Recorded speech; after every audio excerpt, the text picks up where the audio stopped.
नमस्कार दोस्तों, आज मैं आपको श्रावण शुक्ल पुत्रदा एकादशी व्रत में सुनी जाने वाली 5 कहानी सुनाने जा रही हूँ। प्रेम से बोलिए विष्णु भगवान की जय हो।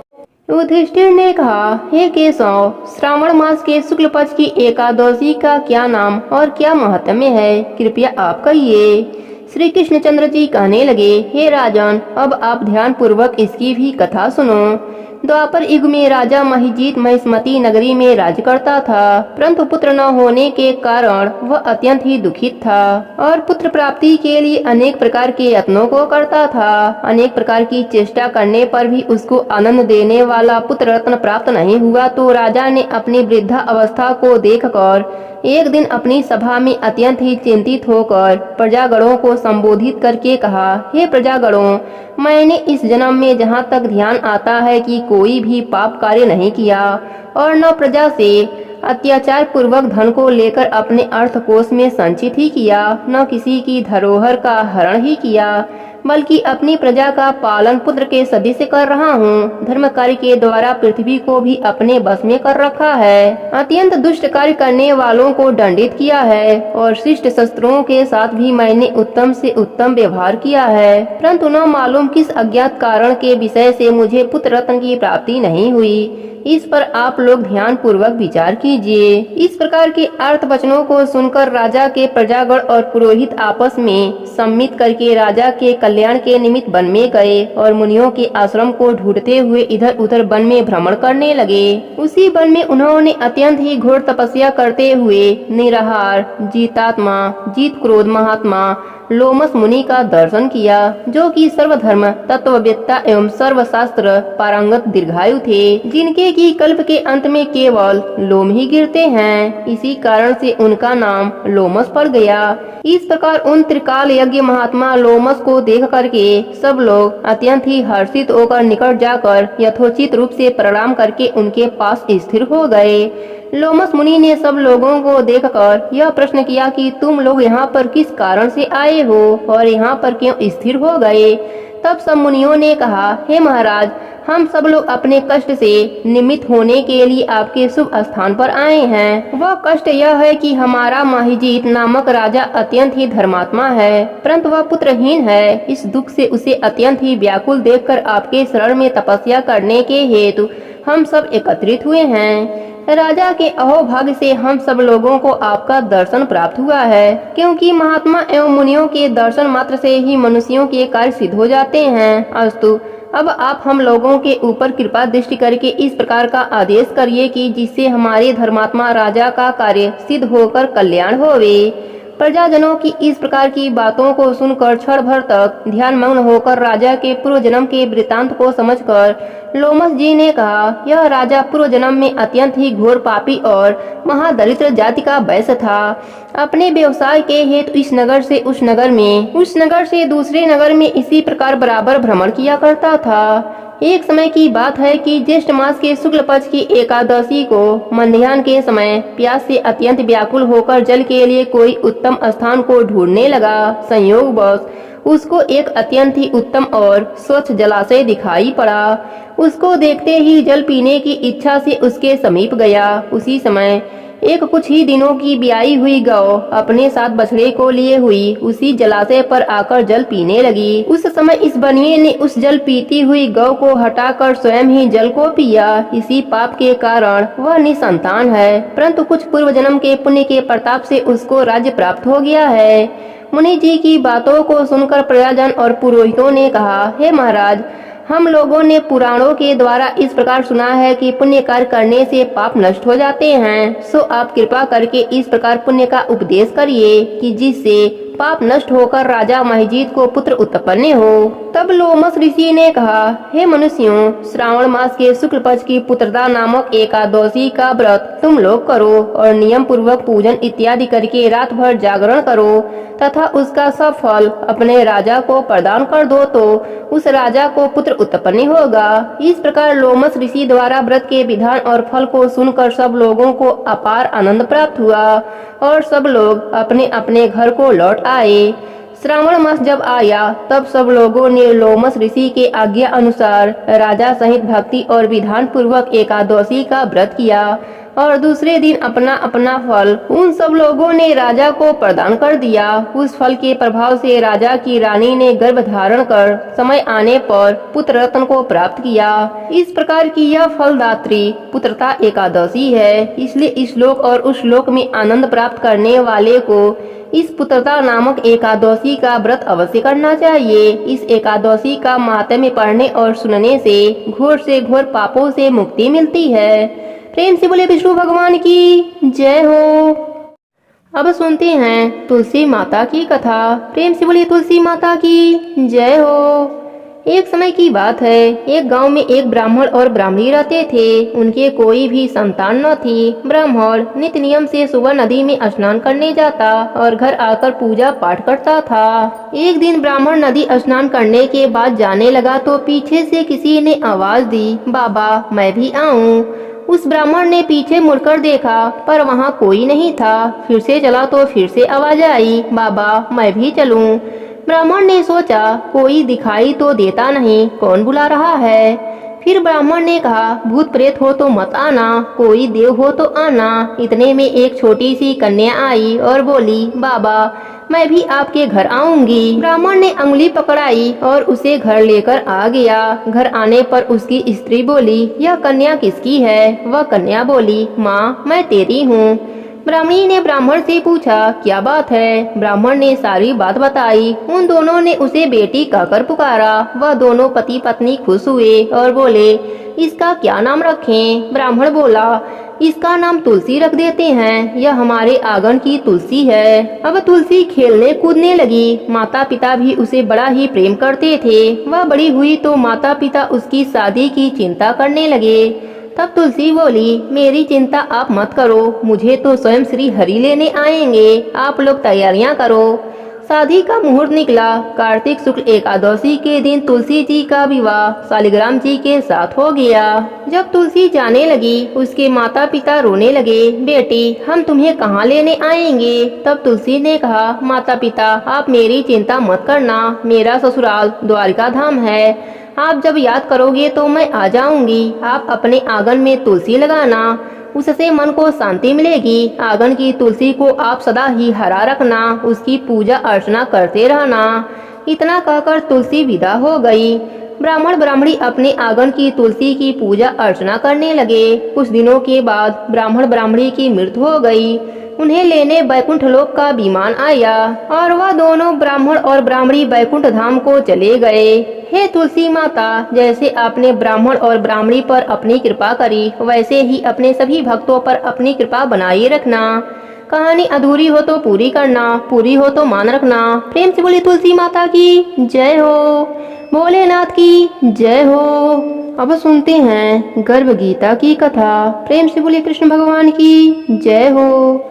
अर्जुन ने पूछा, हे कृष्ण जी, यह प्राणी जो गर्भ विषय में आते हैं सो किस दोष से आते हैं? हे प्रभु जी, जब यह जन्मता तब इसको जरा भी अधिक रोग लगते हैं, फिर मृत्यु होती है। हे स्वामी, वह कौन कर्म है जिसके करने से प्राणी जन्म मरण से रहित होवे? भगवान बोले, हे अर्जुन, यह जो मनुष्य है सो अंधा मूर्ख है, जो दुनिया से प्रीति करता है। यह पदार्थ मैंने पाया और आगे भी पाऊंगा, ऐसी चिंता इस प्राणी के मन से उतरती ही नहीं। यह आठ पहर माया को ही मांगता है। इन बातों को करके बारंबार जन्मता व मरता है और गर्भ विषय का दुख पाता है। अर्जुन ने पूछा, हे कृष्ण जी, यह मन मस्त हाथी की नाई है, तीसरा इसकी शक्ति है। यह काम, क्रोध, लोभ, मोह, अहंकार के बस में है और इन पांचों से अहंकार बहुत बली है। सो कौन सा यत्न है जिससे मन बस में होए? भगवान बोले, हे अर्जुन, यह मन निश्चय ही हाथी के नाई है, तीसरा इसकी शक्ति है, मन पांच के बस में है और अहंकार इसमें श्रेष्ठ है। हे अर्जुन, जैसे हाथी अंकुश से बस में होता है वैसे ही मन रूपी हाथी को बस में करने को ज्ञान रूपी अंकुश है। अहंकार करने से प्राणी नरक में पड़ता है। अर्जुन ने पूछा, हे कृष्ण भगवान, एक तुम्हारे नाम के लिए जंगलों में फिरते हैं, एक बैरागी होते हैं, एक धर्म करते हैं, इस विषय में कैसे जाने की जो वैष्णव है वह कौन है? भगवान बोले, हे अर्जुन, एक मेरे नाम के लिए वनों में फिरते हैं, वे सन्यासी कहे जाते हैं। एक सिर पर जटा बांधते हैं, एक भस्म लगाते हैं, इसमें हम नहीं हैं, क्योंकि इस विषय अहंकार है, इससे मेरा दर्शन दुर्लभ है। अर्जुन ने पूछा, हे कृष्ण जी, कौन पाप से स्त्री मर जाती है, कौन पाप से पुत्र मर जाता है और कौन पाप से नपुंसक होता है? भगवान बोले, हे अर्जुन, जो कर्ज लेता है और देता नहीं, इस पाप से स्त्री मरती है। जो किसी की अमानत पचाए लेता है, उनके पुत्र मरते हैं। जो किसी का कार्य किसी के गोचर आए पड़े और जबानी कहे कि मैं तेरा कार्य सबसे पहले कर दूंगा, जब समय आन पड़े तब उसका कार्य न करे, इस पाप से नपुंसक होता है। यह बहुत बड़ा पाप है। अर्जुन ने पूछा, हे कृष्ण जी, कौन पाप से प्राणी सदा रोगी रहता है, कौन पाप से गधा कर देह पाता है? इसी तथा टड्डू का जन्म किस पाप से होता है? भगवान बोले, हे अर्जुन, जो मनुष्य कन्या दान करते हैं और इस दान में मूल्य लेते हैं, वे दोषी होते हैं, वे मनुष्य सदा रोगी रहते हैं। जो विषय विकार के वास्ते मदिरा पान करते हैं, सो टड्डू का जन्म पाते हैं। जो झूठी गवाही देते हैं, वे स्त्री का जन्म पाते हैं। जो रसोई बनाकर पहले आप खा लेते हैं और पीछे परमेश्वर के अर्थ दान करते हैं, वे बिल्ली का जन्म पाते हैं। जो मनुष्य झूठी वस्तु का दान करते हैं, वे स्त्री का जन्म पाते हैं। अर्जुन ने पूछा, हे कृष्ण भगवान जी, कई मनुष्यों को तुमने सोना दिया है, सो उन्होंने कौन सा पुण्य किया है? और कईयों को आपने हाथी घोड़े दिए हैं, सो उनका कौन सा पुण्य है? भगवान बोले, हे अर्जुन, जिन्होंने सोना दान किया है, उसको हाथी घोड़े वाहन मिलते हैं। जो परमेश्वर निमित्त कन्या दान करते हैं, सो पुरुष का जन्म पाते हैं। अर्जुन ने पूछा, हे भगवान जी, जिन पुरुषों की सुंदर विचित्र देह हैं, उन्होंने कौन कौन सा पुण्य कार्य किया है? किसी के घर संपत्ति है, कोई विद्वान है, उन्होंने कौन सा पुण्य कार्य किया है? श्री भगवान बोले, हे अर्जुन, जिन्होंने अन्न का दान किया है, उनका स्वरूप सुंदर है। जिन्होंने विद्या का दान किया है, वे विद्वान होते हैं। जिन्होंने संतों की सेवा करी है, वे पुत्रवान होते हैं। अर्जुन ने पूछा, हे भगवान, किसी को धन से प्रीति है, कोई स्त्रियों से प्रीति करता है, सो ऐसा क्यों है? भगवान बोले, हे अर्जुन, किसी का धन, स्त्री सब नाश रूप है, लेकिन मेरी भक्ति का नाश नहीं है। अर्जुन ने पूछा, हे भगवान जी, राजपाट कौन से धर्म से मिलता है, विद्या कौन से धर्म से मिलता है? भगवान बोले, हे अर्जुन, जो प्राणी श्री काशी में निष्काम भक्ति से तप करते हैं, देह त्यागते हैं, सो राजा होते हैं। जो गुरु की सेवा करते हैं, सो विद्वान होते हैं। अर्जुन ने पूछा, हे कृष्ण जी, किसी को धन अचानक बिना परिश्रम को मिलता है, कोई धन सारी उम्र एकत्र नहीं कर पाते, कोई रोग रहित होते हैं, सो उन्होंने कौन सा पुण्य किया है? भगवान बोले, हे अर्जुन, जिन्होंने गुप्त दान किया है, उनको धन अनायास ही मिलता है। जिन्होंने परमेश्वर का कार्य और पराया कार्य संवारा है, वे रोग से रहित होते हैं। अर्जुन ने पूछा, हे भगवान जी, कौन पाप से अम्ली होते हैं, कौन पाप से गूंगे होते हैं, कौन पाप से कुष्ठी होते हैं? भगवान बोले, हे अर्जुन, जो अपने गुरु की स्त्री से गमन करते हैं, सो अम्ली होते हैं। जो गुरु से विद्या पढ़कर मुकर जाते हैं, सो गूंगे होते हैं। जिन्होंने कुकर्म किया है, वे कुष्ठी होते हैं। अर्जुन ने पूछा, हे भगवान जी, किन्हीं की देह में रक्त का विकार होता है, सो किस पाप से? कोई दरिद्र होता है, किसी को खंड वायु होती है, और कोई अंधे होते हैं, कोई पालुंग होते हैं, सो कौन से पाप से होते हैं? कोई स्त्रियां बाल विधवा होती हैं, सो कौन से पाप से होती हैं? भगवान बोले, हे अर्जुन, जो सदा क्रोधवान रहते हैं, उनको रक्त विकार होता है। जो कुशील रहते हैं, वे दरिद्र होते हैं। जो कुकर्मी ब्राह्मण को दान देते हैं, उनको खंड वायु होती है। जो प्राणी स्त्री को नंगी देखता है, गुरु की स्त्री पर कुदृष्टि डालता है, जिसने गौ ब्राह्मण को लात मारी है, सो अंधा व पालुंग होता है। जो स्त्री अपने पति को छोड़कर पराये पुरुषों से संग करती हैं, सो बाल विधवा होती हैं। अर्जुन ने पूछा, हे कृष्ण जी, तुम पार ब्रह्म हो, तुमको मेरा नमस्कार है। आगे मैं तुमको समधी जानता था, अब मैं तुमको परमेश्वर रूप जानता हूँ। हे पार ब्रह्म, गुरु दीक्षा कैसी होती है, कृपया कर कहें। श्री भगवान बोले, हे अर्जुन, तुमको धन्य है, फिर तुम्हारी माता को भी धन्य है, जिसने तुम ऐसे पुत्र को दिए, जिसने गुरु दीक्षा पूछी है। हे अर्जुन, सारे संसार के गुरु जनार्दन हैं। विद्या का गुरु काशी, चारों वर्णों का गुरु ब्राह्मण, ब्राह्मण का गुरु सन्यासी है। सन्यासी उसको कहते हैं जिसने सबको त्याग करके मेरे विषय में मन लगाया है, सो सन्यासी जगत गुरु है। हे अर्जुन, यह बात ध्यान देकर सुनने की है कि गुरु कैसा हो। जिसने सब इंद्रियां जीती हो, जिसको सब संसार ईश्वर का रूप नजर आता हो, सब जगह से उदार हो, ऐसे गुरु करें। जो परमेश्वर को जानने वाला हो, उस गुरु की पूजा सब तरह से करें। हे अर्जुन, जो गुरु का भक्त है सो मेरा भक्त है। जो प्राणी गुरु सम्मुख होकर मेरा भजन करते हैं, उनका भजन करना सफल है। जो प्राणी गुरु विमुख हैं, उनको सप्तग्राम मारे का पाप है। गुरु से विमुख प्राणी का दर्शन करना योग्य नहीं। गृहस्थ गुरु से विमुख हो, चंडाल के समान है। जिस जगह मदिरा का भांडा हो, उस दिए जो गंगा जल है सो अपवित्र है। इसी तरह गुरु विमुख का भजन भी अपवित्र होता है। उसके हाथ का देवता भी नहीं लेते, उसके सर्व काज निष्फल हैं। कुकर, शुकर, गंधर्व, काक, इन सब योनियों से सर्प की योनि बड़ी खोटी है। इन सब से भी वह मनुष्य खोटा है जो निगुड़ा है।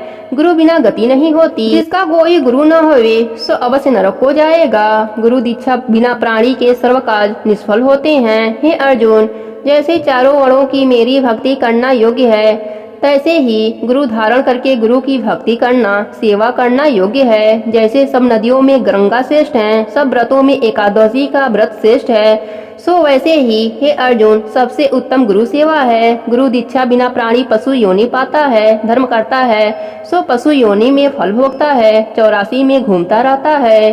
अर्जुन ने पूछा, हे कृष्ण जी, गुरु दीक्षा क्या वस्तु है? भगवान बोले, हे अर्जुन, तेरा जन्म धन्य है। जिसने यह प्रश्न किया है, तू धन्य है। गुरु दीक्षा दोनों अक्षर है, हरि नाम, इन अक्षरों को गुरु कहता है। यह चारों वर्णों को जपना श्रेष्ठ है। हे अर्जुन, जो गुरु की सेवा करता है, मेरी सेवा करता है, मेरी उस पर प्रशंसा है, वह 84 से छूट जाएगा, जन्म मरण से रहित होकर स्वर्ग भोगता है। जो प्राणी गुरु की सेवा नहीं करता, सो 3.5 करोड़ वर्ष तक नरक भोगता है। जो गुरु की सेवा करता है, उसको कई अश्वमेघ के पुण्य का फल प्राप्त हो जाता है। गुरु की सेवा मेरी सेवा है। हे अर्जुन, हमारे तुम्हारे संवाद को जो प्राणी पढ़ेंगे या सुनेंगे, सो गर्भ के दुख से बच जाएंगे। उनको 84 लाख योनियों में भटकना नहीं पड़ेगा।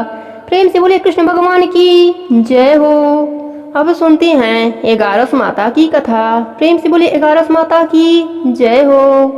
एक नगर में एक सेठ रहता था। वह अपने शादी के बाद नए वस्त्र पहनकर अपने पत्नी को लाने पहली बार ससुराल जा रहा था। रास्ते में उसने एक गाय को तालाब की ओर जाते देखा। वह गाय पानी पीने के लिए तालाब में उतर तो गई, लेकिन कीचड़ होने के वजह से वह तालाब से बाहर नहीं निकल पा रही थी। गाय ने उस आदमी को वहां से गुजरते देखा तो उसने उस आदमी से मदद के लिए कहा, लेकिन उस सेठ ने कहा कि मैं नया वस्त्र पहना हूँ और मैं अपने ससुराल जा रहा हूँ। अगर मैं तुम्हारी मदद करूँगा तो मेरे कपड़े गंदे हो जाएंगे। गाय माता उदास हो गईं और वह कीचड़ में धंसती जा रही थीं।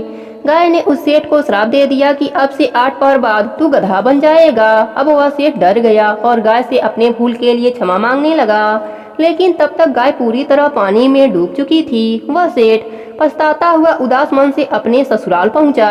जाते ही उसने अपनी पत्नी को ले जाने की रट लगा दी। सभी ने उसे बहुत आग्रह किया कि अभी तो तुम आए हो, कम से कम एक रात यहाँ रुक जाओ, लेकिन वह रुकने के लिए तैयार नहीं था। तब उसकी पत्नी ने कहा कि जब सभी लोग इतना कह रहे हैं तो आप एक दिन के लिए क्यों नहीं रुक जाते। तब उसने अपने पत्नी को गाय के श्राप वाली बात बताई। उसकी पत्नी उसी वक्त अपने मायके से विदा लेकर पति के साथ चल पड़ी। 8 पहर बाद वह आदमी गधा बन गया और पूरा दिन घर में पड़ा रहता। कुछ दिनों के बाद घर में खाने पीने के लाले पड़ गए। तब उसने अपने पत्नी से कहा कि मुझे लेकर बाहर मजदूरी करो। तब उसकी पत्नी उसे लेकर बाहर गई और नगर के राजा के यहाँ मजदूरी का काम करने लगी। उसे वहाँ बोझ उठाते देख लोगों ने कहा कि तुम्हारे पास तो गधा है, फिर तुम बोझ क्यों उठा रही हो। परंतु उसने कोई उत्तर नहीं दिया और अपना काम करती रही। दूर से यह सब राजा भी देख रहा था। उसने भी उसे यही कहा कि तुम्हारे पास गधा है, फिर तुम यह बोझ क्यों उठा रही हो। तब उसने राजा से कहा कि यह गधा नहीं है, यह मेरे पति हैं। उसने गाय के श्राप वाली पूरी बात राजा को बताई। राजा ने अपने नगर में विद्वानों और पंडितों को बुलाकर इसका उपाय पूछा। तब एक विद्वान ने बताया कि जिस किसी ने 101 11 का व्रत किया हो, वह अपने पुण्य का फल इसे दे दे तो यह अपने असली रूप में आ सकता है। यहाँ हम आपको 11 का अर्थ स्पष्ट कर देते हैं। 11 एकादशी व्रत रखने पर 1 11 पूरा होता है और 22 एकादशी का व्रत रखने पर 2 11 का व्रत पूरा होता है। ऐसे ही जिसने 101 बार 11 एकादशी के व्रत किए हों, उसके पुण्य के फल से वह आदमी अपने असली रूप में आ जाएगा। राजा ने अपने पूरे नगर में घोषणा करा दी, लेकिन किसी ने भी पूरे 111 का व्रत नहीं किया था। कई दिन बाद उन्हें एक बुढ़िया मिली जिसने 101 11 पूरे कर लिए थे। राजा ने उस बुढ़िया को उसका फल देने को कहा, लेकिन वह बुढ़िया 100 11 का फल देने को तैयार हुई, क्योंकि 1 11 का फल वह खुद अपने लिए रखना चाहती थी, जिससे कि उसे मोक्ष की प्राप्ति हो और वैकुंठ धाम में वास मिले। इतना कहकर उसने अपने 100 11 एकादशी का फल उस सेठ को दे दिया। तब वह गधा से मनुष्य रूप में आ गया, लेकिन 1 11 कम होने के वजह से गधे की पूंछ उसके शरीर से नहीं गई। एकादशी व्रत की यह महिमा देखकर उन पति पत्नी ने एकादशी व्रत करने का निश्चय किया। वह पति पत्नी दोनों मिलकर एकादशी का व्रत करने लगे। 1 11 पूरा होते ही सेठ की पूंछ गायब हो गई और 11 माता की कृपा से उसका घर अन्य धन से भर गया। हे 11 माता, जैसे आपने सेठ पर अपनी कृपा करी, वैसे ही अपने सभी भक्तों पर अपनी कृपा बनाए रखना। प्रेम से बोले 11 माता की जय हो। एक समय की बात है, एक गांव में एक बुढ़िया माई रहती थी। वह बहुत ही गरीब थी और उसके आंखों से दिखाई भी नहीं देता था। उसके एक बेटा और एक बहू थी। वह बुढ़िया सदा ही गणेश भगवान की पूजा किया करती थी। एक दिन गणेश भगवान प्रसन्न होकर बुढ़िया के सामने प्रकट हो जाते हैं और कहते हैं कि बुढ़िया माई, तू जो चाहे सो मांग ले, आज तेरी सारी इच्छा पूरी हो जाएगी। तब बुढ़िया माई बोली कि प्रभु, मुझे तो मांगना नहीं आता, मैं कैसे और क्या मांगूं। तब गणेश भगवान कहते हैं कोई बात नहीं, मैं कल फिर से आ जाऊंगा, तब तुम मांग लेना, तब तक तुम सोच लो। तब बुढ़िया माई अपने बेटे के पास गई और कहा, बेटा, गणेश जी मुझ पर प्रसन्न हुए हैं और मुझे वर मांगने को कहा है, तो बताओ मैं क्या मांगूं।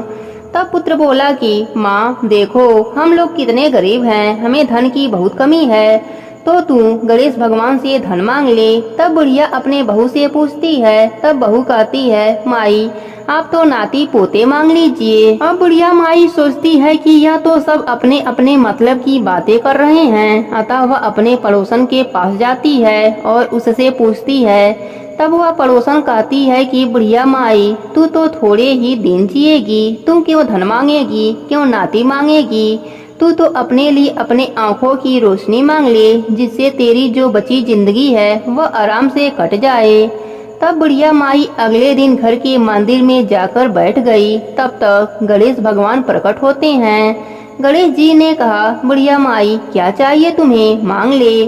तब बुढ़िया माई ने कहा, यदि भगवान आप मुझसे प्रसन्न हैं तो आप मुझे 9 करोड़ की माया दें, निरोगी काया दें, अमर सुहाग दें, आँखों की रोशनी दें, नाती दें, पोता दें और सब परिवार का सुख दें और अंत में मोक्ष की प्राप्ति दें। यह सुनकर गणेश भगवान बोले कि बुढ़िया माई, तूने तो हमको ठग लिया, फिर भी जो भी तुमने मांगा है वह सब तुम्हें मिल जाएगा।